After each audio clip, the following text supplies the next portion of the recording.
श्री गणेशाय नमः। ओम श्री सरस्वती नमः। ओम श्री सद्गुरुभ्यो नमः। ओम भागवत भगवान की जय। नमः श्री परमहंस स्वादित चरण कमल छिन्न मकरंदाय भक्तजन मानस निवासाय श्री रामचंद्राय वागीसायस्य वदने लक्ष्मी यस्य च वक्षसि यस्यास्ते हृदये संवित तं नृसिंहमहं भजे। सच्चिदानन्दरूपाय विश्वोत्पत्त्यादिहेतवे तापत्रयविनाशाय श्रीकृष्णाय वयं नमः। नारायणं नमस्कृत्यं नरं चैव नरोत्तमं देवीं सरस्वतीं व्यासं ततो जयमुदीरयेत्। श्रीकृष्णाय वासुदेवाय हरये परमात्मने प्रणतक्लेशनाशाय गोविन्दाय नमो नमः। यं प्रव्रजन्तमनुपेत्य अपेतकृत्यं द्वैपायनो विहरकातर आजुहाव पुत्रेति तन्मयतया तरवो विनेन्दुः तं सर्वभूतहृदयं मुनिमानतोऽस्मि। जन्माद्यस्य यतोऽन्वयादितरतश्चार्थेष्वभिघ्नस्वराट् तेने ब्रह्महृदाय आदिकवये मुह्यन्ति सूरयः तेजो वारिमृदां यथा विनिमयो यत्र त्रिसर्गो मृषा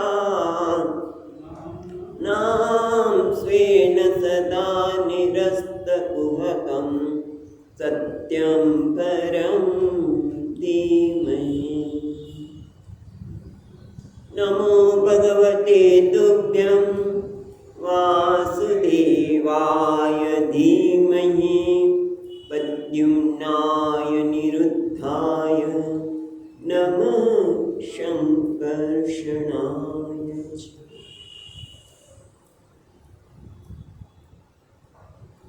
તો ગઈકાલે ત્રીજા સ્કંદના આપણે 7મા અધ્યાયમાં પ્રવેશ કર્યો અને એ વખતે સુખદેવજી મહારાજ કહે છે કે મૈત્રેય ઋષિને દ્વૈપાયન વ્યાસજી કૃષ્ણ દ્વૈપાયન વ્યાસજીના તત્વદર્શી પુત્ર વિદુરજીએ પ્રાર્થના રૂપી વાણી દ્વારા પ્રસન્ન કરતા હોય તેમ કહેવા લાગ્યા. આમ તો એ પ્રશ્ન પૂછે છે, બહુ સુંદર પ્રશ્ન છે. જેમ અર્જુન પણ ભગવાનને પેલો પ્રશ્ન શું કરે છે, જાયસી કર્મણસ્તે, એમને નથી કરતા. અર્જુન બરોબર સાંભળ્યું છે અને માટે પ્રશ્ન કરે છે કે ભગવાન એક બાજુ તમે સ્થિત પ્રજ્ઞની વાત તો કરશો અને મને કંઈક યુદ્ધ. એ રીતે અહીંયા પણ જે અર્જુન બરાબર સાંભળીને અર્જુનજી પ્રશ્ન કરે છે અને આમ જોવા જઈએ તો અર્જુનને પ્રશ્ન ન હોઈ શકે, પણ આપણા માટે જેણે પ્રશ્ન કરતા હોય એ રીતે અહીંયા પણ વિદુરજી પ્રશ્ન કરી રહ્યા છે. બહુ સુંદર છે. વિદુરજી કહે છે કે હે બ્રહ્મન, ભગવાન બોધ સ્વરૂપ છે, નિર્વિકાર છે, નિર્ગુણ છે. તો પછી તમે આગળ વાત કરી કે લીલાથી એમને લીલા કરી રહ્યા છે, ક્રિયા કરી રહ્યા છે. તો લીલા એટલે શું? ક્રીડા એટલે રમત. હવે તમે જો લીલા કહેતા હોય, ભગવાન આ બધી લીલા કે ક્રીડા કરી રહ્યા છે, તો પછી એ કેવું કહેવાય કે બાળક, નાનું બાળક હોય એ લીલા કરે, ક્રીડા કરે, કારણ કે એનામાં ઈચ્છા છે, બીજાને મળવાની ઈચ્છાના કારણે એ ક્રીડા કરતો હોય. પણ ભગવાન તો સ્વતંત્રુક્ત, તે તો આત્મતૃપ્ત છે. ભગવાનને કંઈ મેળવવાનું બાકી રહ્યું નથી, કારણ કે આપ્ત કામ સત્ય કામ, ભગવાન તો સત્ય સંકલ્પ છે, આપ્ત કામ છે, પૂર્ણ કામ છે. એમને વળી કોઈની સાથે રમવાની શું જરૂર પડે? ક્રીડા કરવાની ક્યાં જરૂર પડે? પોતે ક્રીડા કેવી રીતે કરી શકે? પોતે તો અસંગ છે. એટલે અસંગ, અદ્વિતીય, એમના સિવાય અન્ય કોઈ વસ્તુ છે જ નહીં. તો પછી બ્રહ્મને લીલા સાથે સંગતિ થતી નથી. મને સમજાતું નથી. એટલું જ નહીં, જો તમે એક એક પ્રશ્ન એમણે ખૂબ ધીરજથી સાંભળ્યું છે અને એ પ્રમાણે કર્યા છે. પછીનો પ્રશ્ન પણ જો તો ચોથા શ્લોકમાં ચોપડી જોઈતું, ચોથા શ્લોકમાં જે પ્રશ્ન કર્યો છે એમાં શું છે? સ્મરણ વિશ્વ સૃજો. આગળના અધ્યાયમાં 3:6-10 જે આગળ કહ્યું હતું કે એમણે ઇન્દ્રિયાતીત ભગવાન અધોક્ષરે વિશ્વનું સર્જન કરવા માટે જ્યારે તત્વએ વિનંતી કરી હતી, એ વિનંતીને યાદ કરી. તો એને ખ્યાલમાં રાખીને આ પ્રશ્ન થયેલો છે. અને એટલું જ નહીં, આગળના પહેલા સ્કંદમાં જે આપણે તો યાદ પણ નહીં હોય, પણ એમને એ રાખીને ખ્યાલમાં રાખીને પ્રશ્ન કરી રહ્યા છે. ચોથા શ્લોકમાં અસ્રાક્ષી ભગવાન વિશ્વમ ગુણમય્યાત્મમાયયા તયા સંસ્થાપયેત ભૂયઃ પ્રત્યભિધ્યાસ્યતિ. એટલે કે છે પ્રત્યાક્ષી ભગવાન વિશ્વમ ગુણમયી આત્મમાયા અસ્રાક્ષી તથા બીજી ટીમાં કહે છે સંસ્થાપ્યતિ એતદ ભૂયઃ પ્રત્યભિધાસ્યતિ. એ ત્રણ વસ્તુ વાત કરી કે ભગવાન પોતાની ગુણમયી માયા વડે આ વિશ્વનું સર્જન કરે છે, તેના વડે વિશ્વનું પાલન કરે છે અને પ્રત્યભિધાસ્યતિ એટલે પ્રતિ અભિધાસ્યતિ.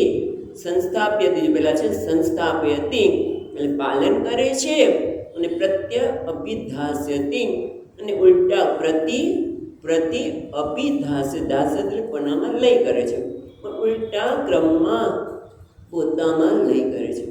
જે આકાશ, વાયુ, અગ્નિ, જળ અને પૃથ્વી, એટલે પૃથ્વી પછીમાં જળ, જળ પછી વાયુ, ઉલટો ક્રમ. એ રીતે ઉલટા ક્રમમાં પોતાનામાં લય કરે છે.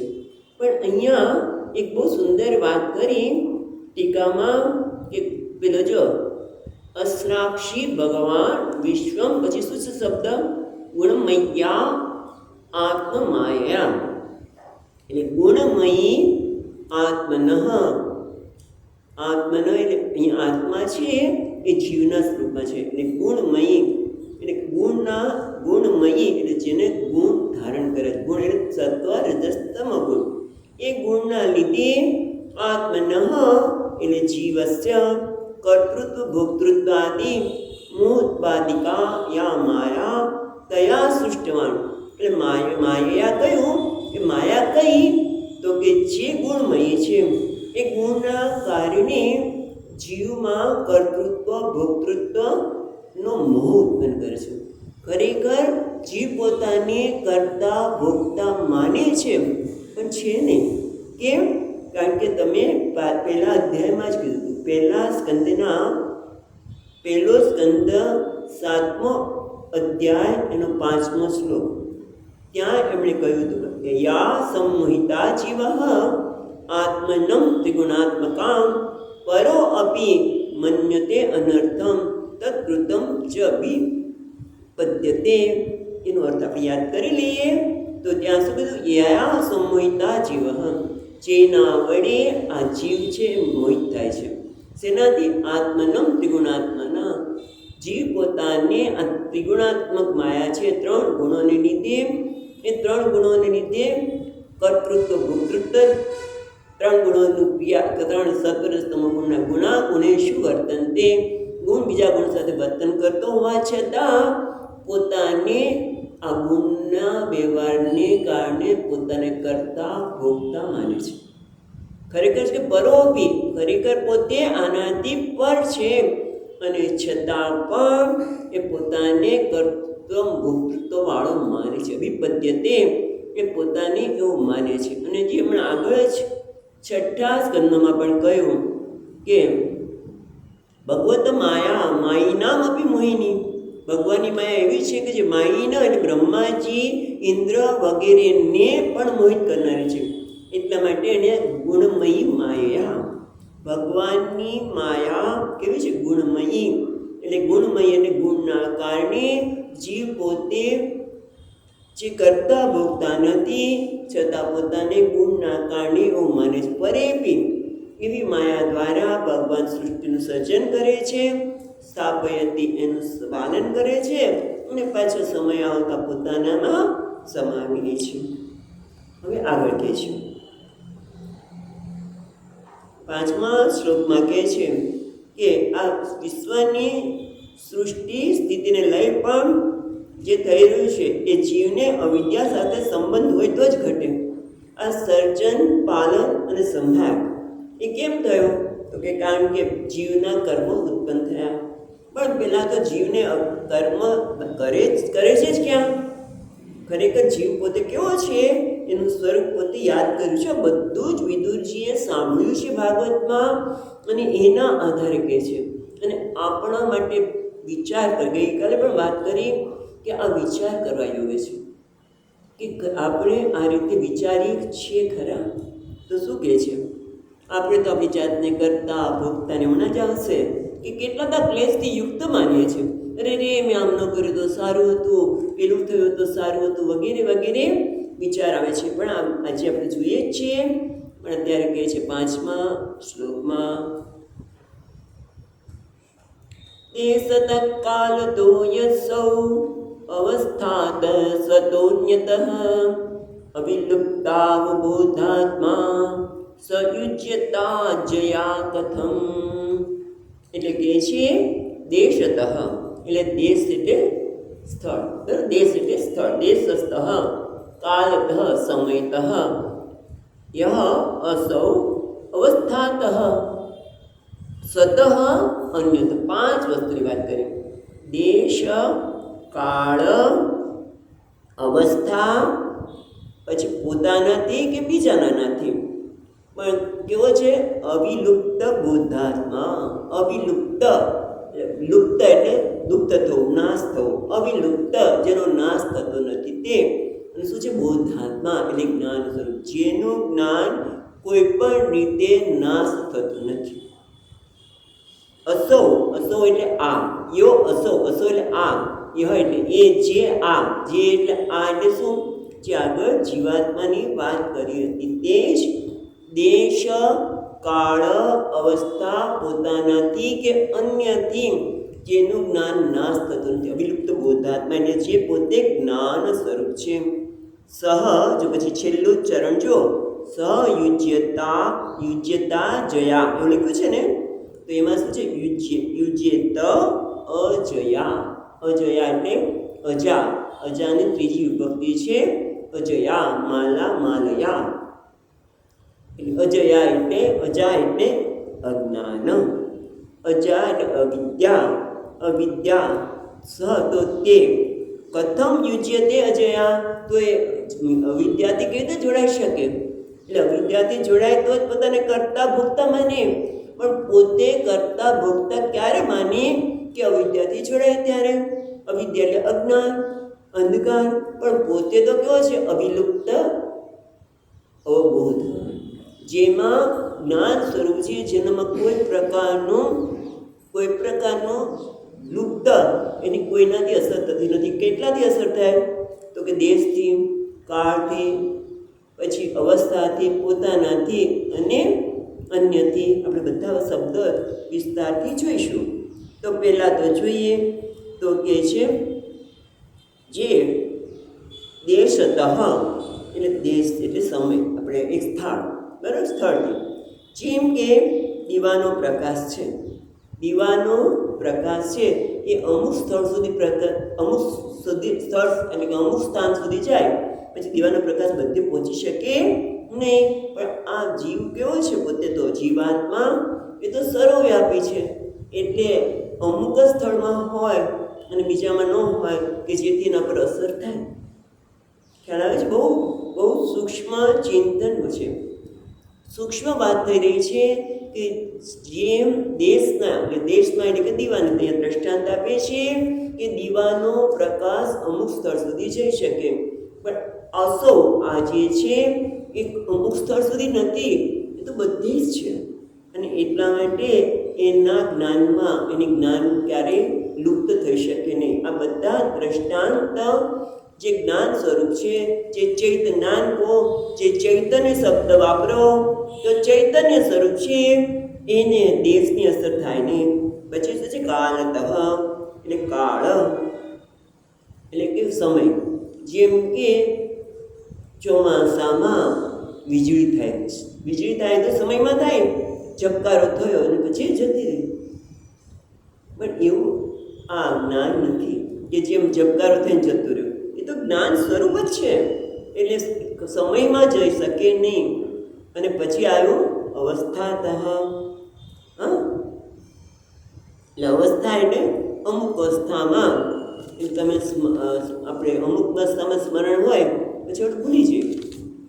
અવસ્થા એટલે શું? જેમ કે સ્મરણ, કંઈક યાદ કરી કે અમુક અવસ્થામાં મેં આમ કર્યું હતું, આમ થયું તે, અમુક અવસ્થાના આધારે. પણ એ અવસ્થા પછી તો આપણે પૂરી થઈ ગઈ. આપણે ત્યાં ગયા હતા ને ત્યારે આટલો આનંદ આવ્યો હતો, કેવો આનંદ આવ્યો હતો, બહુ મજા પડી હતી. ઋષિ પંચમીના દિવસે સ્નાન કરવા ગયા, એક સ્મરણ આવ્યું, પણ એ સમય એ પાછું સ્મરણ કેટલું લાંબુ ટકતું નથી. પણ આ જ્ઞાન સ્વરૂપ છે કેવો છે? તો સ્મરણમાં એને બાધિત થતું નથી. પછી કે સ્વતઃ, જો 5 પેલી ટીમાં પછી સ્વતઃ એટલે પોતાનાથી પણ નાશ થાય. જેમ કે અહીંયા દ્રષ્ટાંત આપે છે કે જીવાત્મા તો કોઈ પ્રકારનો વિકાર છે જ નહીં, વિકાર રહી છે. અને એના કારણે સ્વપ્નમાં આપણે સ્વપ્ન આવે ત્યારે આપણું જ્ઞાન છે જાગૃતમાં ભૂલી જાય છે. જાગ્રત અવસ્થામાં પહેલો પણ જનક રાજાની જ વાત કરીએ, બહુ એમનું સ્વપ્ન બહુ પ્રચલિત છે, માટે કે એ પોતે રાજા છે. ચાલો જનક રાજા જ ભરતું પછી વાત કરીશું. ભરતું પણ એવું જ છે. જનક રાજાને સ્વપ્ન આવ્યું, આટલા મહાન રાજા છે અને સ્વપ્નમાં એમને ભૂખ લાગી અને પોતે ભિખારી થઈને ભીખ માગે છે. ભીખ મળી ખરી અને હાંડવું તૂટી ગયું. જ્યાં બનાવે છે ત્યાં તો કૂતરો આવીને હાંડવું તોડી ગયું અને પોતે ભૂખ્યા રહ્યા. તો જે સ્વપ્ન એનું જ્ઞાન કેવું થયું? લુપ્ત થઈ ગયું કે નહીં? જાગ્રતમાં પોતે એટલા સાધન સંપન્ન છે, પણ સ્વપ્નમાં એ જ્ઞાન કામ આવતું નથી. એ જ્ઞાનની મર્યાદા થઈ ગઈ, પોતાનાથી જ મર્યાદા થઈ. પોતે જ પોતાના જ્ઞાનને સ્વપ્નમાં ભૂલી ગયા. સ્વતઃ એટલે આ બોધ સ્વરૂપ છે કેવું છે? સ્વતઃ એ પણ જાય છે. પછી શું છે? છેલ્લો શબ્દ શું છે? અન્યતઃ એ બીજા દ્વારા પણ નાશ થઈ શકે. પોતાના દ્વારા પણ નાશ થઈ શકે, બીજા દ્વારા પણ નાશ થઈ શકે. બીજા દ્વારા કેવી રીતે? તો કે જેમ કે ઘડો ઘડો છે અને બીજા કોઈ તોડી શકે, ઘોડાનો નાશ બીજા દ્વારા થઈ શકે, પણ આ જ્ઞાન સ્વરૂપ છે, કારણ કે બીજા દ્વારા નાશ થાય, પણ આનો નાશ કેમ નથી? કારણ કે અદ્વિતીય છે પરમાત્મા, જીવાત્મા પણ અદ્વિતીય છે. જો ફરી એકવાર જોઈએ, પ્રશ્ન સમજવા માટે સૂક્ષ્મ છે, માટે વિદુરજી પૂછે છે કે અસૌ જીવાત્મા આ છે એ દેશતઃ, જો પેલી લીટીમાં કાલતઃ, અવસ્થાતઃ, સ્વતઃ અન્યત અવિલુપ્ત બોધાત્મા સયુજ્યતે અજયા કથમ. તો એ પોતે જે અવિલુપ્ત છે, જેનો ક્યારેય નાનો નાશ ન થાય આ પાંચ દ્વારા, તો એ અવિદ્યા સાથે જોડાય કેવી રીતે? કારણ કે સર્વવ્યાપી હોવાથી અમુક સ્થળ સુધી દીવાનો લાઈટ જાય છે, પછી જતું નથી, પણ પોતે સર્વાત્મા છે, એટલે અમુક સ્થળ સુધી જ પોતે છે અને પછી નથી, એવું પણ નથી, એટલે એનું જ્ઞાનનો નાશ થઈ શકે નહીં. પછી વીજળીના ઝબકારો કયો? પણ જીવાત્મા તો નિત્ય છે, માટે જેમ વીજળીનો ઝબકારો અમુક સમયમાં થાય જતો રહે, કારણ અનિત્ય છે. વીજળી પહેલાં હતી નહોતી, વીજળી ઝબકી અને પછી જતી રહે, એટલે કેવી કહેવાય? અનિત્ય. પણ જીવાત્મા તો નિત્ય છે, એટલે એ પણ શક્ય નથી. પછી અવસ્થાની વાત કરી કે અમુક અવસ્થામાં હોય અને પછી ન હોય, તો કે એ શું કહે? વિકાર. જીવાત્મા તો વિકાર રહી છે, એટલે પણ નાશ થાય નહીં. અને પછી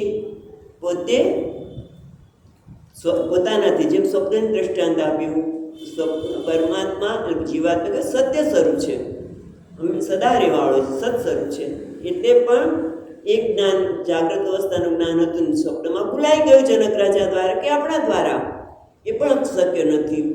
અને બીજા દ્વારા ઘડાનો નાશ થયો, એ તો એક બીજું છે જ નહીં, અદ્વિતીય છે. તો પછી એ અજ્ઞાન અવિદ્યા એનામાં અવિદ્યા સાથે જોડાઈ શકે કે કેમ? કારણ કે માયા જ્ઞાનનો વિરોધી નથી, અજ્ઞાન અવિદ્યા જ વિજ્ઞાનની જ્ઞાનનો વિરોધી છે. આ પણ એક નોંધ કરવા જેવી વસ્તુ છે. એટલે આ પ્રશ્ન પૂછ્યા પછી કેટલા સૂક્ષ્મ છે, તમે જવાબ આપશો તે એટલા સુંદર જવાબ છે એમના. પછી હવે આગળ પ્રશ્ન કે જો આવું હોય તો જીવ પોતાને સંસારી માને છે એ કેવી રીતે? તો આખું જોવા જે બહુ સૂક્ષ્મ વેદાંતની ચર્ચા કરે છે ભાગવતમાં.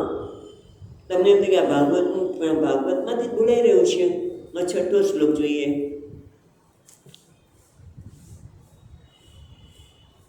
ભગવાનેક એવૈષ સર્વક્ષેત્રેષ્વસ્થિતઃ અમુષ્ય દુર્ભગવતં પા ક્લેશો વા કર્મ વિકૃતઃ. હવે આગળ કહે છે એષ ભગવાન એક એવ એષ સર્વક્ષેત્રેષુ અવસ્થિતઃ. ભગવદ્ ગીતા યાદ આવે છે? કયો અધ્યાય? 13મો. ક્ષેત્રગ્રમ ચાપી મામ વિદ્ધિ સર્વ ક્ષેત્રેષુ ભારત. ક્ષેત્રજ્ઞમ ભગવાન કે સર્વ ક્ષેત્રેષુ, બધા ક્ષેત્ર, ક્ષેત્ર એટલે શરીર. અહીંયા કહે છે ભગવાન એક. જો પેલી લીટીમાં કહે છે ભગવાન એક એવ એષ સર્વ ક્ષેત્રેષુ અવસ્થિતઃ.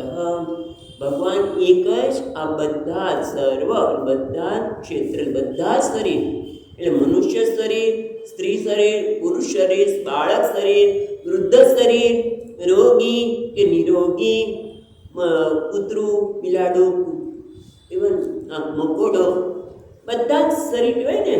સર્વ ક્ષેત્રેષુ, બધા ક્ષેત્રમાં ભગવાન એક એવો અવસ્થિત. ભગવાન એક જ છે. તો અમુષ્ય, અમુષ્ય એટલે આ એટલે જીવ. અમુષ્ય એટલે આ અને આ એટલે આ કેમ આગળની વાત થઈ ગઈ છે? માટે જીવસ્ય દુર્ભગત્વમ. દુર્ભગત્વમ એટલે દુર્ભાગ્ય. દુર્ભગત્વનો અહીંયા કહે છે દુર્ભગત્વમ એટલે આનંદાદિ ભ્રંશ. તો પોતે જીવ પોતે આનંદ વગેરેથી વંચિત કેમ કરી શકે? પોતાને દુઃખી કેમ માની શકે? પોતાને અભાગ્યો કેમ માની શકે? પોતાને દુઃખી કેમ માની શકે? અરે રે, હું તો પરાધીન છું, મારાથી કંઈ થતું નથી વગેરે વગેરે પોતાના સંદર્ભમાં માને છે કે બની શકે. હા, મને જેને આ જ્ઞાન હોય એને આવું ન થાય, પણ કદાચ એટલે કે છે દુર્ભગત્વમ અમુષ્ય વા ક્લેશો વા કર્મ ભી કુતઃ. એનામાં દુર્ભગત્વમ કેમ આવે? પોતાને દુઃખી કેવી રીતે માની શકે? હા, દુઃખી વગેરે મનો દુઃખાદિ આનંદ વગેરેથી ભ્રષ્ટ થયો છે. આનંદ બધું ભ્રષ્ટ થયો છે એટલે કે પોતે આનંદથી રહિત છે, પોતે દુઃખી છે, અસહાય છે, એવું કેમ માને છે? અને એટલું જ નહીં, કર્મભી ક્લેશ કુતઃ. કર્મ વડે એનામાં ક્લેશ કેવી રીતે આવી શકે? કર્મ વડે ક્લેશ એટલે શું? 5 પ્રકારના ક્લેશ છે. દુઃખ કયો? તો પહેલાં તો પોતાને આટલું માને છે કે હું એટલે છગનભાઈ, મગનભાઈ કે ચંપાબેન, આ કોઈના નામ ન હોય માટે આપણે અહીંયા બેઠેલામાં એ નામ વાપરીએ છીએ, પણ એક પોતાને માને છે. અને એના કારણે પોતે માને છે કે સુખ ક્યાં છે? તો કોઈ પેલી વસ્તુમાં, જગતમાંથી એના જે દૂધપાક પૂરી મળી જાય, હા આનંદ આવી જશે, લાડુ મળી જશે, મારા દીકરાને મળી લેશે, આનંદ આવી જશે. ખ્યાલ આવે છે? દીકરાને મળીશ તો આનંદ આવશે, પેલાને આમ થશે તો આનંદ આવશે, પેલાને આમ થશે તો આનંદ આવશે. કુટુંબના સભ્યોમાં અને આમ થાય તો આનંદ, પેલાને આમ થાય તો આનંદ, એવું માને છે. એટલે કે એમાં એને આનંદ ક્યાં છે? બહાર છે. આનંદ વ્યક્તિ વસ્તુમાં છે એટલે આનંદ બહાર છે. એટલે શું થાય? જો છોકરાને આવું સરસ થઈ ગયું, છોકરા એની સાથે આવો વ્યવહાર કર્યો, મારો છોકરો છે, મારો છોકરો, આસક્તિ, અથવા તો ન માને તો છોકરા માટે પણ બેસ્ટ થઈ શકે.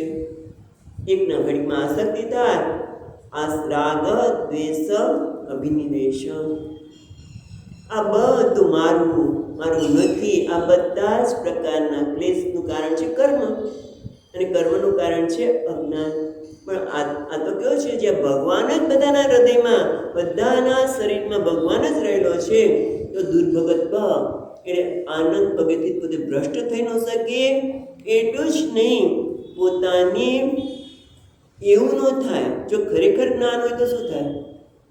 તો એને એવું ન થાય કે આ ક્લેશ ન થાય કે અરે રે આને આપ્યું મને ન આપ્યું, એને આ કામ આપ્યું મને આ કામ કેમ ન સોંપ્યું. ઘણી વખત જ્યારે સમૂહમાં હોઈએ ત્યારે પણ ઘણી વખત માણસને એવું થાય કે આને આ કામ સોંપ્યું અને મને કેમ ન આપ્યું. એને કંઈ ફેર જ નથી પડતો. કોઈ પણ વ્યક્તિને જે કામ આપ્યું બરાબર છે, મને મળ્યું કે નહીં મળ્યું કંઈ ફેર પડતો એને નથી. કેમ? કે એને જ્ઞાન છે. એટલે તમે જોજો કે એવા જ્ઞાની પુરુષ છે એ ત્યાંથી ઘટી પણ જાય, કે જેથી કદાચ એ વ્યક્તિને અમુક કામ સોંપવામાં ન આપ્યું હોય. જો એ ત્યાં રહે તો આ બધું ભાગવતમાં આવ્યું છે, તમે યાદ કરજો. કોઈ વસ્તુ અહીંથી કહેવામાં આવતી નથી. કયો સ્કંદ છે યાદ નથી આવતું, પણ ત્યારે એમાં આપણે ચર્ચા કરી હતી. એક જ્ઞાની છે એ વિચાર કરે છે કે મારા લીધે બીજા કોઈ કર્મો બાંધે નહીં. મારા વ્યવહારથી, જો યાદ આવતું હતું, હું એવો વ્યવહાર ન કરું કે જેથી લોકો ગેરમાર્ગે દોરાય, અથવા તો મારા વિશે કંઈ પણ બોલીને પોતે કર્મ બાંધે અને એના કારણે દુઃખી થાય. માટે જ્ઞાની પણ પોતાને જરૂર ન હોય તો આપણે કર્મ કરતો હોય છે. એવું પણ ચર્ચા ત્યારે આપણે કરી હતી. એટલે ટૂંકમાં જેને જ્ઞાન હોય એને એવું ન થાય કે મને આ કામ આપ્યું કે નહીં, પેલું કામ આપ્યું કે નહીં. એના કરતાં ઘટી જાઓ, જેથી બીજા કોઈ ખોટા કર્મ બાંધે નહીં. પછી છતાંય બાંધે તો એમના કર્મ, પછી એ જ્ઞાની કશું કરી શકે નહીં. પણ એ સતત સભાન છે, સજાગ છે.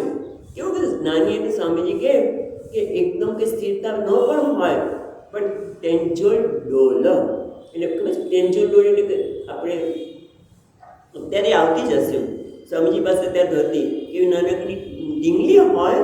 ડોલ એટલે ડીંગલી, અને ડીંગલીને તમે આમ આમ કરો ને આમ નમી જાય, ફટાક કરતી વરસ આ પાછી બેસી જાય. તમે આમ કરો પાછી બેસી જાય. એને ટેન્જોલ ડોલ કહેતા. એટલે એ સ્થિતિસ્થાપકતાના નિયમ પ્રમાણે બનાવેલી રમકડું છે. એ ટૂંકમાં એ રમકડાની જેવી એની સ્થિતિ હોય. પણ જેને જ્ઞાન નથી, હા, તો એની સ્થિતિ કેવી છે? કર્મભીત. એટલે કહે છે ક્લેશ અમુષ્ય. બીજી લીટી જો ફરી એકવાર, અમુષ્ય દુર્ભગતમ વા ક્લેશો વા કર્મભીકુતઃ. જો એને ખબર હોય કે બધા સર્વે ક્ષેત્રેષુ ભગવાન એક એવા, એટલે પોતાને ભગવાનથી જુદો માનતો નથી, તો એના માટે આ કોઈ ક્લેશ ન થાય કે મને આમ કેમ ન મળ્યું, પેલું કેમ મળ્યું, આને મળ્યું ને મને આમ ન મળ્યું. મને જે મળ્યું એને માટે શું છે? ઉત્તમ છે. મને યાદ છે કે જ્યારે જઈએ ઋષિકેશ શિબિરમાં આવે કે ગમે ત્યાં, જે રૂમ મળે ને ઉત્તમ છે, શ્રેષ્ઠ મળ્યો. એને કોઈ એમ ન થાય કરે ને આના મળી ગયું મને ન મળ્યું. સરસ છે. કારણ કે એને કોઈ આ કર્મના ક્લેશ એનામાં ઉત્પન્ન થતા નથી. તો કર્મભીત કુતઃ ક્લેશ, એટલે કર્મના કારણે પંચ ક્લેશ: અવિદ્યા, રાગ, દ્વેષ, અસ્મિતા, અભિનિવેશ. એવું કોઈ થતું જ નથી. પણ જોવા તો મળે છે. હવે પોતે એ કહે છે આવું તમે સમજાવ્યું એનો અર્થ આ તો થાય. પણ છતાં પછીના 7મા શ્લોકમાં કહે છે એતસ્મિન મે મનો વિદ્વન ખિડ્યતે જ્ઞાન સંકટે તન્ન પરાણુદ વિભો કશ્મલમ માનસમ મહત. હે વિદ્વન, હે વિદ્વાન, એતસ્મિન મે મનઃ ખિડ્યતે. જ્ઞાન સંકટ નથી, હા, અજ્ઞાન સંકટ. ખિડ્યતે જ્ઞાન સંકટે, લંબાવાનું બોલતી વખતે. અજ્ઞાન સંકટે, સંકટ એટલે દુર્ગમ, દુર્ગ તથા દુર્ગમ એટલે સંકટ. દુર્ગમ એટલે આમ ખાય જેવું લાગે, દુર્ગમ એટલે ખાય. પણ અહીંયા દુર્ગમ શબ્દ જ રાખીશું તો અહીંયા શું કહે છે? એ તસ્મિન, આ બધી મેં તમને વાત કરી ને ભગવાન, અર્થ તો આવો નીકળે છે. પણ છતાં મેં મનઃ ખિદ્યતે, અજ્ઞાન સંકટ, અજ્ઞાનના લીધે અજ્ઞાન સંકટમાં મારું મન ખેદ પામે છે. દુઃખ તો થાય છે, દુઃખ તો ન થવું છે. દુર્ભગત કમ એટલે કે આનંદ વગેરેથી મન ભ્રષ્ટ થવું જોઈએ નહીં, પણ થાય તો છે જ. આ બધા ક્લેશ તો અનુભવાય તો છે. અરે રે, મેં આનું કર્યું તો સારું હતું, ત્યારે મેં આમ કર્યું તો કેવું સારું હતું, ત્યારે મારે આ કરવું જોઈતું હતું, મેં ન કર્યું. અરે રે, ત્યાં તે અપરાધ લાગે. કાં તમને ઘરે મારું એને અપમાન કર્યું, મારી સામે જોયું નહીં. આપણે એનું કેટલું દૂર રાખીએ છીએ. અને આપણે એના ઘરે ગયા તો પાણીનો પ્યાલાનો ભાવ ન પૂછો. તું કહે છે પાણીનો પ્યાલાનો ભાવ પણ ન પૂછો. ને આપણે આ ઘરે આવે ત્યારે આપણે એને કેવા મચ્છો માના રાખીએ છીએ. આ બધી જ પ્રકારની જે ખેદ થાય છે, ક્લેશ થાય છે, એ તો અનુભવાય છે. માટે કહે છે એતસ્મિન મે મનો વિદ્વન ખિદ્યતે અજ્ઞાન સંકટે. અજ્ઞાન સંકટમાં મારું મન આ બધા ખેદને પામે છે. તન્નઃ, તન્નઃ છે તત્નઃ, તત એટલે તેથી, તત્નઃ એટલે અમારા, એટલે બાજુ નહ એટલે અમારા, બધાની લઈ લે છે. વિદુરજી નથી કહેતા મને, પેલા કે મારું મન ખેદ પામે છે, અને પછી નહ એટલે અમારા બધાના. હે વિભો છે ને, તન્ન પરાનુદ, પરાનુદ એટલે અપાકૃત, વિભોહો એટલે વિભુ એટલે હે સમર્થ ઋષિ. હે સમર્થ ઋષિ, નહ એટલે અમારા, કસ્મલ માનસમ એતદ મહત. એતદ એટલે આ જે મહાન, એતદ એટલે આ માનસમ મહત કસ્મલ એટલે હે વિભુ આ માનસિક મહાન જે કસ્મલ એટલે કાળાશ એટલે મોહ. કસ્મલ એટલે કાળાશ અને કાળાશ એટલે મોહ. એટલે કે છે સમર્થ ઋષિ અમારા, તત તે, ન એટલે અમારા, તે તે, મત માનસ કસ્મલ પરાનુદ અપાકૃત. એ ઋષિ અમારા માનસિક આ મહામોહને તમે દૂર કરો, કારણ કે તમે સમર્થ છો. એના માટે વિભુ કહ્યું, હે સમર્થ ઋષિ, તમે એને દૂર કરો. એટલે આ રીતે વિદુરજીએ પોતાના પ્રશ્ન મૂક્યા કે આ બધું સમજ્યા પ્રમાણે આ થાય છે, પણ માનસ ક્લેદ અનુભવાય છે ને અજ્ઞાન પણ અનુભવાય છે. અજ્ઞાનની શક્યતા જ નથી, છતાં અજ્ઞાન અનુભવાય છે તો છે જ. એના લીધે દુઃખ થાય છે તો છે જ, અપરાધની લાગણી થાય છે તો છે જ, અપમાનની લાગણી અનુભવાય છે તો છે જ, આનંદથી ભ્રષ્ટ થઈ ગયા છે એવું પણ છે. આ બધું કેમ છે? માટે તમે જ વિભુ, તમે સમર્થ છો, માટે તમે દૂર કરો અમારા. એટલે હવે આગળ કહે છે 8મા શ્લોકમાં, શ્રી શુક ઉવાચ સ ઇત્થં ચોદિતા ક્ષત્રા તત્ત્વજિજ્ઞાસુના મુનિઃ પ્રત્યહા ભગવચ્ચિત્તઃ સ્મયન્નીવ ગતસ્મયઃ.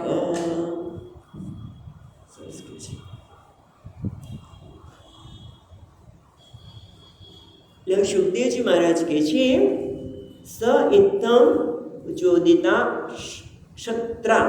ક્ષત્રા એટલે વિદુરજી. કેવા છે વિદુરજી? તત્વ જિજ્ઞાસુના. મહત્વનો શબ્દ છે તત્વ જિજ્ઞાસુના. સુખદેવજીએ કહ્યું કે તત્વ જિજ્ઞાસુ વિદુરજી ક્ષત્રાત ચોદિતઃ સ ઇત્થં. આ પ્રમાણે તત્વ જિજ્ઞાસુ વિદુરજી દ્વારા આ પ્રમાણે ચોદિત એટલે એમને પ્રયુક્ત કર્યું, આ પ્રમાણે એમને રજૂઆત કરી. કેવો કહ્યું? તત્વ જિજ્ઞાસુ વિદુરજીએ જ્યારે આ પ્રકારે એમણે કહ્યું ત્યારે શું થયું? પ્રત્યહાહ ભગવચ્ચિત્ત સ્મયન ઇવ ગતસ્મય. મુનિ પાછો છે જો ભગવચ્ચિત્ત. ભગવચ્ચિત્ત એટલે જેનું ચિત્ત ભગવાનમાં ચોટેલું છે. કોણ? મૈત્રેય મુનિ. મુનિ એટલે મૈત્રજીનું. ભગવાનમાં જેનું ચિત્ત ચોટી રહેલું છે એવા મુનિએ કેવા છે? પ્રત્યાહ કહ્યું, પણ એ પેટા બે શબ્દ વાપરે. સ્મયન ઇવ ગતસ્મય. ગતસ્મયના બે અર્થ થાય. સ્મય એટલે ગર્વ, ગર્વ રહિત એટલે નિરઅભિમાની, જેને કોઈ અભિમાન નથી એ, અથવા તો આશ્ચર્ય રહિત. એમને આશ્ચર્ય ન થયું કે આવા પ્રશ્ન કેમ થાય છે. ગતસ્મયના બે અર્થ થયા. એક તો જેને આશ્ચર્ય રહિત છે, મુનિ પોતે આશ્ચર્ય રહિત છે, અથવા તો મુનિ પોતે નિરઅભિમાની છે.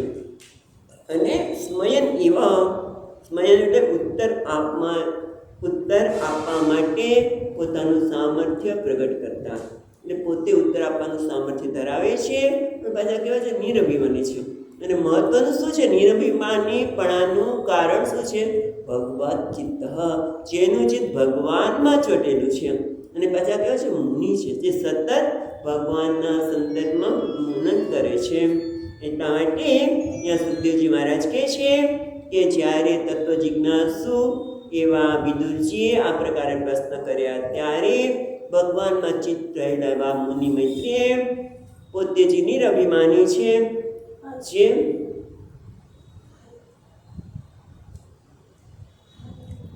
પોતાને આપણે પ્રશ્ન ઉત્તર આપવાનું સામર્થ્ય ધરાવનાર એવાએ એમણે જવાબ આપ્યો. શું જવાબ આપ્યો? તો 9મા શ્લોકમાં કહે છે મૈત્રેય ઉવાચ સેયં ભગવતો માયા યન્નયેન વિરુધ્યતે ઈશ્વરસ્ય વિમુક્તસ્ય કાર્પણ્ય ઉત્બંધનમ. એટલે મૈત્રેયજી કહે છે કે સેયમ છે ને, સા યમ ભગવત માયા યન નયેન વિરુદ્ધ્યતે. ભગવત માયા અચિંત્ય શક્તિવાળા ભગવાન. ભગવાન કેવા છે? જેનું આપણે ચિંતન કરી શકીએ. અને એમની શક્તિ પણ કેવી છે? અચિંત્ય શક્તિ. અચિંત્ય શક્તિવાળા ઈશ્વરની આ જે માયા છે ને એ પણ અચિંત્ય જ છે. એના વિશે કંઈ કહી શકાય નહીં. અચિંત્ય યન નયેન વિરુદ્ધ્યતે. નયેન એટલે તર્કની વિરોધી છે. એટલે તર્ક દ્વારા તમે એને જાણી શકો નહીં. તર્કની વિરોધી છે. યન્નયેન વિરુદ્ધ્યતે. કેમ આમ થાય છે? કારણ કે મેં પ્રશ્ન કર્યા ને વિદુરજીએ કે બીજું તો જ્ઞાન સ્વરૂપ છે, અલિપ્ત અવબોધ, એ પોતે દેશ કાળ વગેરેથી થતું, દેશ કાળ અવસ્થા પોતાનાથી કે બીજા દ્વારા એનું જ્ઞાન વિલુપ્ત થતું નથી, તો એનામાં વિદ્યા શક્ય કેમ બને? તો કે ભાઈ તર્કથી વિરુદ્ધ છે. ભગવાનની માયા અચિંત્ય શક્તિ, ભગવાનની માયા તે તર્ક તમે જાણી નહીં શકો. કારણ કે એનાથી શું થાય છે? ઈશ્વરસ્ય વિમુક્તસ્ય કાર્પણ્યમ ઉતબંધનમ. તર્કથી વિરુદ્ધ ભાષે છે એ છે ઈશ્વરસ્ય વિમુક્તસ્ય, જે વિમુક્તસ્ય, જેમાં નિત્ય મુક્ત પુરુષ પણ ને પણ અવિદ્યામાં બંધન અને કૃપણતા એ પ્રતીત થાય છે. પ્રતીત થાય છે, ભાસતે છે ને. ઈશ્વરસ્ય વિમુક્તસ્ય, વિમુક્તસ્ય એવ પુંસઃ અવિદ્યા બંધનમ કાર્પણ્યમ ચ ઇતિ. એટલા માટે કહે છે કે ખરેખર છે નહીં પણ ભાસે છે. શું ભાસે છે? તો કે બંધન. પોતે અરે રે પોતે સંસારી, પોતાની જાતને સંસારી માને છે. હું આમાંથી બંધાઈ ગયો, માયાથી બંધાઈ ગયો. હા, ઘણા કહેતા હોય કે ભાઈ મને લગ્ન કરવા જ નહોતા અને લગ્ન કરી લીધા, પછી બંધાઈ ગયા. એ બધું કેટલા અંશે સત્ય છે એ બતાવે છે. અને કાર્પણ્યમ, કાર્પણ્ય કૃપણતા. પોતે કેવો છે? ધનવાન. પોતે ધનવાન છે પણ પોતાને કેવો માને છે? અરે રે મારાથી તો રિક્ષામાં બેસાય નહીં. એના ઘરે 4 ગાડીઓ હોય પણ ગાડી કોઈ કારણ ન આવી હોય અને પોતે ચાલીને જાય. ના, મારાથી તો રિક્ષા કરી શકાય નહીં, આટલા રિક્ષાના પૈસા અપાય. બરાબર. હા, તમે જુઓ એને શું કહે? કૃપણતા. પોતે છે ધનવાન પણ પોતાને માને છે ગરીબ. એ રીતે પોતે આનંદ સ્વરૂપ છે, હા, અને પોતાને માને છે શું? દુઃખી. તેને કૃપણ કહેવાય કે નહીં? એટલે માટે વૃંદારણ્યક ઉપનિષદમાં પણ યાજ્ઞવલ્ક્ય મુનિ કહે છે અસ્માદ લોકાત્રે, હે ગાર્ગી, આ લોકમાંથી જતી વખત જઈને અસ્માદ લોકાત્રે, જે આત્માને ન જાણે તો કૃપણ જ છે. આ લોક છોડીને છૂટી જાય ત્યાં સુધી એ પરમાત્માને ન પામે. આત્માને પામે એટલે શું? પરમાત્માને ન પામે એ કૃપણ જ છે. એને કહે છે ભગવાનની માયા, અચિંત્ય શક્તિવાળા ભગવાનની માયા આવી જ છે. એ તર્કથી તમે નહીં સમજી શકો. કેમ? એના કારણે જે વિમુક્ત, જે વિમુક્તસ્ય ઈશ્વરસ્ય, જે પોતે ઈશ્વર, ઈશ્વરસ્યનો અર્થ વ્યક્તિ સંદર્ભમાં કહે છે. જે મુક્ત છે એ પણ બંધનવાળો, અને એમાં કૃપણતાને બંધન ભાસે છે, દેખાય છે, જાણે કે. એના માટે દ્રષ્ટાંત આપે છે પાછા. ખાલી કહે છે એવું નહીં, કેવી રીતે ભાસે છે? ખરેખર નથી છતાં ભાસે છે કેવી રીતે? તેના માટે દ્રષ્ટાંત આપે છે. અત્ર ઉદાહરણ આહ, 10મા શ્લોકમાં એનું દ્રષ્ટાંત દ્વારા સમજાવે છે. યદર્થેન વિનામુષ્ય પુંસં આત્મવિપર્યયઃ પ્રતીયેત ઉપદ્રષ્ટુઃ સ્વશિરચ્છેદનાદિકઃ. કે જે રીતે ઉપદ્રષ્ટુઃ એટલે છે બીજી લીટીમાં ઉપદ્રષ્ટુઃ એટલે કે સ્વપ્નને જોનાર. ઉપદ્રષ્ટુઃ, દ્રષ્ટા એટલે જોનાર, ઉપદ્રષ્ટુ સ્વપ્નને જોનાર. જેવી રીતે સ્વપ્નમાં વ્યક્તિ સ્વપ્ન અનુભવી રહે છે અને એને એમ લાગે છે કે આ વ્યક્તિ મારો શત્રુ છે અને શત્રુ મારી પાછળ પડ્યો છે, દોડે છે. પ્રતિકાર કરવા માટે કોઈ સાધન તો છે નહીં, એ પોતાને પોતે દોડે છે, તો પાછળ તલવાર લઈને આવે છે અને એનું મસ્તક કાપી નાખે છે. અને પોતે જોયું મારું મસ્તક કપાઈ ગયું, હું મરી ગયો. કોણ કહે છે? સ્વપ્નમાં જોનાર વ્યક્તિ પોતાને માને છે કે મારો શિરચ્છેદ થયો, મારા અંગ કપાઈ ગયા, મારી વસ્તુ લૂંટાઈ ગઈ. અને ઘણી વખત આવું જ થાય કે જ્યારે જવાનું હોય ને ત્યારે બસ જ ચૂકી ગયા, ગાડી જતી રહી, એવું કદાચ સપનું આવી શકે.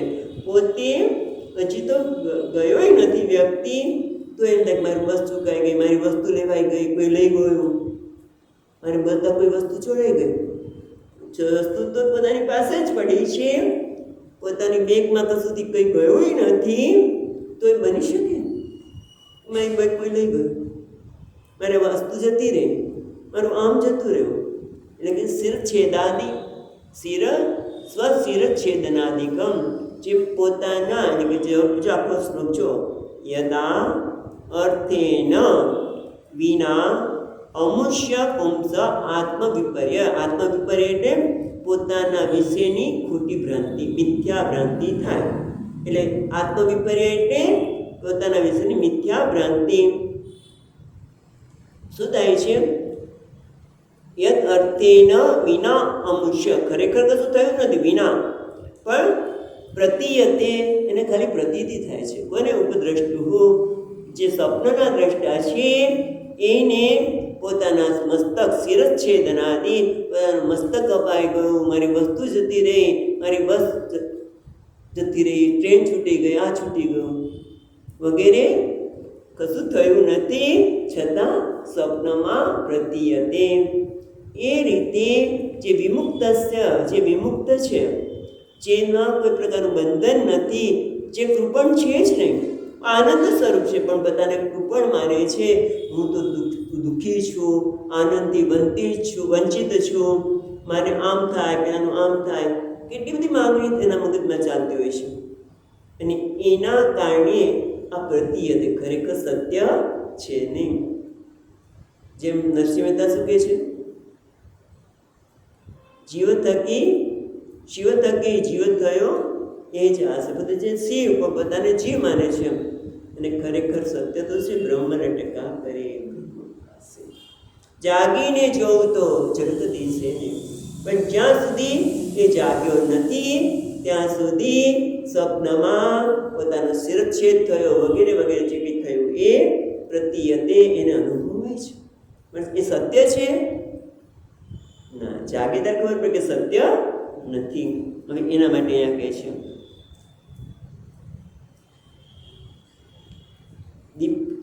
આ બીજી ટીકાઓ છે એને જરા વાંચું છું કે જે ન હોવા છતાં પણ બંધન વગેરે પ્રતિ થવી તેનું નામ છે આત્મવિપર્ય. આત્મવિપર્ય શબ્દ છે ને એને સમજાવતા ટીકા કહે છે કે જે ન હોય છતાં દેખાય એનું આત્મવિપર્ય. બંધન નથી છતાં બંધન એને પ્રતીતિ થાય છે. બીજું આગળ બીજી ટીકામાં કહે છે અંતકરણ દેહાદિ ગતાઃ સુખ દુઃખાદયઃ ધર્માઃ તત્તદ અધ્યાસેન સ્મસ્મિન પ્રતિયંતે. તો કહે છે કે જેમ કે આ શરીરના આધારે પોતાને જાડો, પતલો, ગોરો, કાળો, અરે હું તો કેટલું કાળું છે. અને તમે જુઓ લોકો તમારી માન્યતાને દ્રઢ પણ કરે કે કાળી છું તો કેવી દેખાય છે, એટલે પોતાની જાતે કાળી માણવા માંડે. એટલે પછી બીજું એક બનેલી ઘટના, એક છોકરીને કહ્યું તું કેવી કાળી છું, તો એનો આખો મોઢા પર પાવડર લગાવી દો કે દીદી હું ધોળી થઈ જાઉં. એને દુઃખ થાય, એટલે કાળી છું. બાળકનું નામ આપ્યું એટલે જરાક આપણે હસવું આવે, પણ આપણે કંઈ એમાંથી શરીરને હું માનીને સુખી દુઃખી થવામાંથી કે બકાત રહ્યા નથી. અધ્યાસેન એ રીતે મનમાં પણ કે છે ને સુખ દુઃખાદય ધર્મા તત્તદ અધ્યાસેન સસ્મિન પ્રતીયતે. ખરેખર સુખની અનુભૂતિ ક્યાં થાય છે? મનમાં. દુઃખની અનુભૂતિ ક્યાં થાય છે? મનમાં. અપમાન ક્યાં થયું?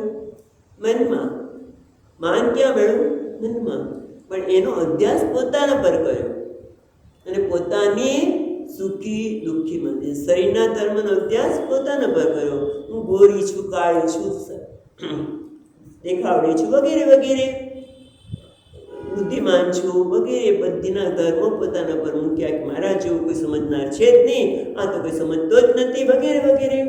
એ પણ બુદ્ધિના ગુણધર્મો છે પોતાના પર અભ્યાસ કર્યો અને સત્મિન પ્રત્યતે. હવે પ્રશ્ન સુંદર કરે છે ટીકાકાર. જો આ બધું જ અનુભવાતું હોય તો પછી ઈશ્વર તો બધાના હૃદયમાં બેઠેલો છે, ઈશ્વર બધા શરીરમાં રહે, પછી ઈશ્વર સંસાર થઈ ગયો ને. ખ્યાલ આવે છે? બહુ મોટો પ્રશ્ન થઈ ગયો. જો તમે એમ કહેતા કે સર્વક્ષેત્ર તું ભગવાન એક અવસ્થિત, જો એવું હોય તો આ બધા ક્લેશ જે થાય છે, જે બંધન અને અનુભવાય છે, તો બંધન એટલે સંસાર, તો ભગવાન પણ સંસારી થઈ ગયો કે નહીં? જીવ છે એને મિથ્યા ભ્રાંતિ થાય છે કે જેમ સ્વપ્નમાં પોતાનું શિર છેદાઈ ગયું એ મિથ્યા ભ્રાંતિ થાય છે કે હું સંસારી છું. બંધન છે એટલે બંધન એટલે સંસારી, હું સંસારી છું, કૃપણ છું, એ બધું થાય છે. તો ઈશ્વરમાં પણ ખરું કે નહીં? ઈશ્વર પણ સંસારી ખરો કે નહીં? હા, એના માટે ના, એવું નથી. ઈશ્વર સંસારી નથી, એના માટે સુંદર દ્રષ્ટાંત આપે છે બીજું 11મા શ્લોકમાં. યથા જને ચંદ્રમસઃ કંપ્યાદિસ્તત્કૃતો ગુણઃ દૃશ્યન્તે સનન્નપી દુષ્ટાત્મનો નાત્મનો ગુણઃ. એના એવું નથી. કેમ? યથા જલે, જે રીતે જલમાં એમ કે પાણીનું પાત્ર છે, એ પાત્રમાં ચંદ્રમસઃ કંપનાદિ તત્કૃત ગુણ દૃશ્યંતિ.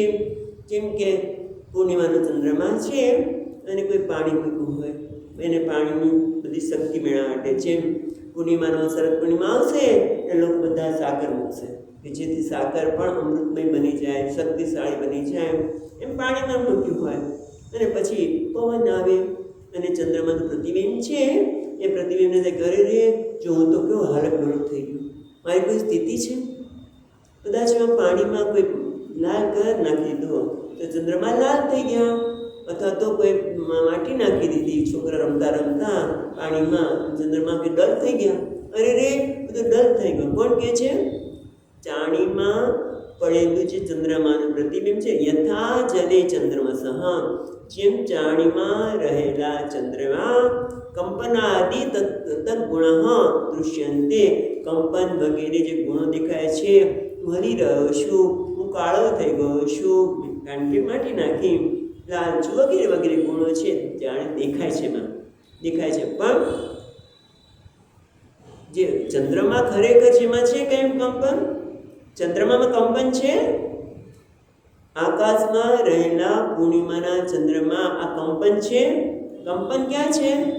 જલે ચંદ્રમસ, જે જળમાં રહેલા ચંદ્રમાં પાણીના લીધે થતા કંપનો ચંદ્રમાં કંપન એટલે કે હલનચલન દેખાય છે, પણ ખરેખર ચંદ્રમામાં છે નહીં.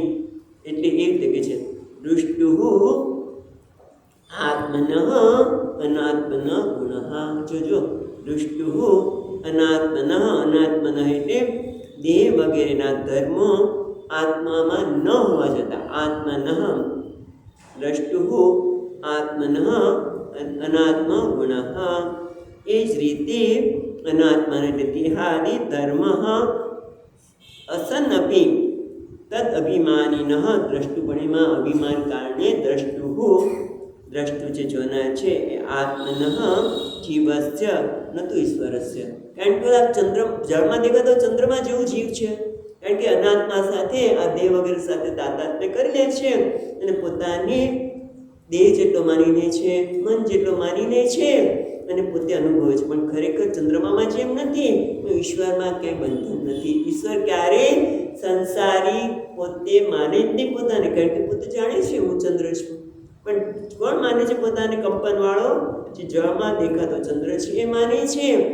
જીવ જે અનાત્મ સાથે અભિમાન કરવાથી, અનાત્મ એટલે આ દેહ મન બુદ્ધિ સાથે અભિમાન કરવાના કારણે પોતાને બંધનવાળો સંસારી માને છે.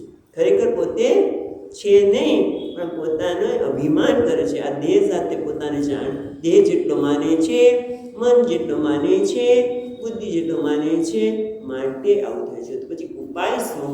હવે કાલે જોઈશું. ઉપાય બહુ સુંદર આપે છે ભક્તિનો, કે કેવી રીતે ભક્તિ કરવી. બહુ સુંદર છે આ શ્લોક 12મો. કાલ વિસ્તારથી જોઈશું કે કેવી રીતે આ પ્રકારમાંથી મુક્ત થવું. ચલો અટકીએ છીએ. સચ્ચિદાનંદ રૂપાય વિશ્વોત્પત્યાદિ હેતવે તાપત્રય વિનાશાય શ્રી કૃષ્ણાય વયમ નમઃ. યં પ્રવચन्तમનુપેત્ય અપેત કૃત્યં દ્વૈપાયનો વિહરકાતર આજુહાવ પુત્રેતિ તન્મયતયા तं सर्वभूतहृदयं मुनिमानतोऽस्मि. ॐ शान्ति शान्ति शान्तिः. हरिः ॐ श्रीगुरुभ्यो नमः. हरिः ॐ.